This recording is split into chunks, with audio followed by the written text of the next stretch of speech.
Hello বন্ধুরা, কালকের mini ব্লগে তোমরা আমাকে অনেক ভালোবাসা দিয়েছো, তার জন্য অসংখ্য ধন্যবাদ।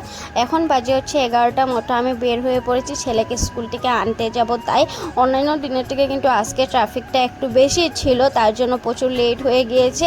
আমি একদম 11:30টারও অনেক পরে আমি স্কুলে পৌঁছেছি। আর এইদিকে সব বাচ্চারা চলে গিয়েছিলো, আর 2-3টে বাচ্চা ছিল, তার মধ্যে ছিল আমার ছেলে।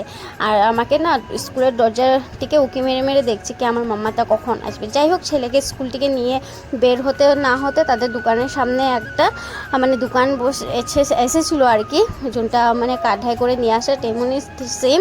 সেখানে অনেক রকমের ফ্লেগ ছিল, তার মধ্যে আমার ছেলে বেস্টটা পছন্দ করে নিয়ে এসেছে। আর এখন আজকে তো 14 আগস্ট, তার জন্য রাস্তায় যোনখানে দেখবে সেখানে ফ্লেগ। তো এটা হওয়ারই কথা। আর প্রতিদিনের মতো যাওয়ার সময় সেম ট্রাফিক। আর এদিকে দেখতে পাচ্ছ ছেলে ঘরে যাচ্ছিল। আর আজকে রান্নাবাড়া হচ্ছে নিরামিষ, আর বানিয়েছিলাম আমি কচুর শাক চুলা দিয়ে, আর এদিকে বানিয়েছিলাম সোয়াবিন আর ডাল।